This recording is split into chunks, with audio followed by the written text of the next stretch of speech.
तो देखिए, आने वाले दिनों में कई ऐसे प्रोजेक्ट्स हैं जो कि आने जा रहे हैं, जिनका उद्घाटन हो रहा है। और खास तौर पर चर्चा इसी बात की कि 21 अप्रैल को प्रधानमंत्री नरेंद्र मोदी जो है वो राजस्थान आएंगे और यहां पर पचपदरा रिफाइनरी का उद्घाटन करने जा रहे हैं। और भी कई ऐसे प्रोजेक्ट्स हैं, जयपुर मेट्रो की भी यहां पर बात हो रही थी, तो उसमें भी अपडेट और प्रोग्रेस जो है वो देखने को मिलेगी। आगे बढ़ते हैं। अजमेर से इस वक्त एक बड़ी खबर है, जहां पर पैन कार्ड के दुरुपयोग का मामला सामने आया है और प्रेस करने वाले ने 598 करोड़ के डायमंड खरीदे और बेचे। इनकम टैक्स के नोटिस में यह खुलासा हुआ है।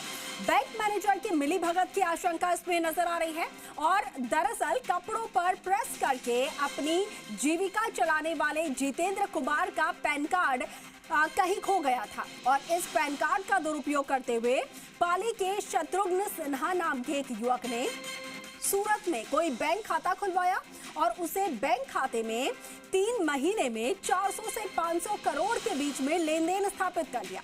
अब इसी दरमियान इसके खाते से अन्य लेन देन भी किए गए हैं और वो 6 करोड़ रुपए हो गए हैं। अब ऐसे में जितेंद्र को आयकर विभाग का 598 करोड़ का नोटिस मिला। उसके पैरों तले जमीन खिसक गई।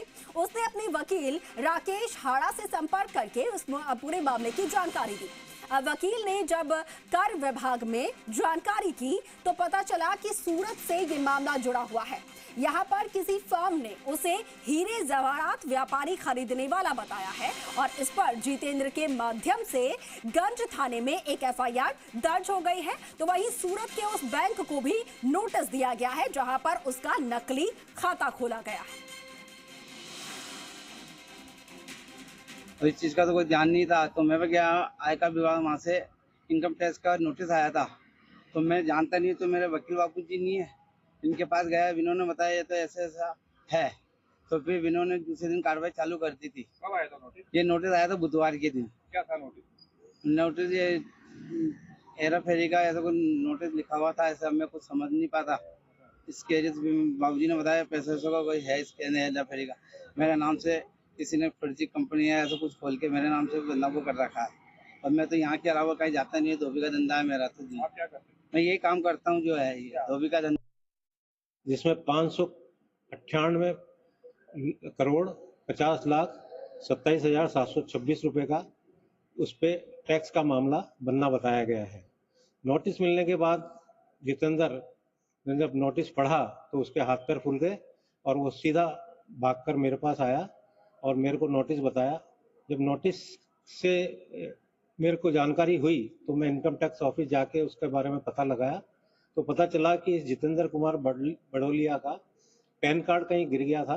उसका पैन कार्ड का दुरुपयोग करके पाली निवासी शत्रुघ्न सिंह ने सूरत में एक कोई फर्म खोल के और उसका जीएसटी नंबर लेके इसको हीरे जवाहरात बेचना बताया है। तो चलिए, इस खबर पर ज्यादा जानकारी के साथ सहयोगी कौशल जैन इस वक्त हमारे साथ फोन लाइन पर है। कौशल, कपड़े प्रेस करके आजीविका चलाना वाला व्यक्ति और 598 करोड़ का टैक्स का नोटिस उसे मिला है। जरा पूरा मामला समझाइए, किस तरीके से ये पूरा खेल यहां पर हुआ है और आगे अब किस तरीके से कार्रवाई आरोपी के खिलाफ? जी, बात बिल्कुल सही है कि एक साधारण सा व्यक्ति जो अपने परिवार की जीविका चलाता है मात्र लोगों के कपड़े प्रेस करके, और उसे एक बैंक मान के चलती है कि ये करोड़पति या अरबपति मान रही है उसको, और ये मानते हुए उसके जो खाते थे उसके आधार पर उसे 500 लगभग 600 करोड़ रुपए का नोटिस दिया गया। तो ये नोटिस देखते के साथ ही पहले तो वो नोटिस को समझ नहीं पाया, जैसा जितेंद्र ने हमें बताया, और जब उसने नोटिस को देखा तो उसने अपने वकील से संपर्क किया और जब इस पूरे मामले का खुलासा हुआ तो ये पता चला कि उसका पैन कार्ड पहले कहीं खो गया था और वो पैन कार्ड किसी छद्म व्यक्ति के हाथ में लगा और उसने इस तरह का एक बहुत बड़ा फ्रॉड करके और उसके नाम से, जिसे हीरे जवाहरात का खरीदार बताया गया जितेंद्र को, कि उसने किसी बहुत बड़ी फर्म से हीरे जवाहरातों की खरीद की है। और ये 2020 और 21 का मामला, और उसके बाद में वापस अभी फिर उसके साथ इस तरह का फ्रॉड हुआ। जब इस लेन देन की भनक आयकर विभाग को पड़ी बैंक के माध्यम से, तब इस बात का खुलासा हुआ कि इतना बड़ा कोई फ्रॉड हुआ है। लेकिन हालात ये हुए कि खोदा पहाड़ और निकली चुईया, वही वाले हालात यहाँ पे हुए निश्चित रूप से कि जो व्यक्ति 1,500 रुपए रोज कमाने वाला व्यक्ति वो इतनी बड़ी रकम के बारे में सोच भी नहीं सकता।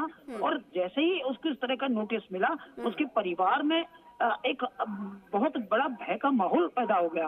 वो तो जब यहाँ पर आके मिला और उसने जब इनकम टैक्स के अधिकारियों से बात करके अपनी सच्चाई बताई, तब उस फर्म को जो बैंक है वहां पर सूरत में, उसको भी नोटिस देने की कार्रवाई हुई और साथ ही इसके गंज थाना पुलिस के अंदर इसके नाम से एफआईआर दर्ज की गई कि पुलिस अब इस पूरे मामले की जांच करेगी और आगे जो भी इसमें तथ्य होंगे उनको देखा जाएगा। ठीक है कौशल, शुक्रिया आपका जानकारी साझा करने के लिए। तो देखिए, बैंक को नोटिस दे दिया गया है और साथ के साथ जो आरोपी है उसके खिलाफ भी पुलिस में शिकायत दर्ज हो चुकी है।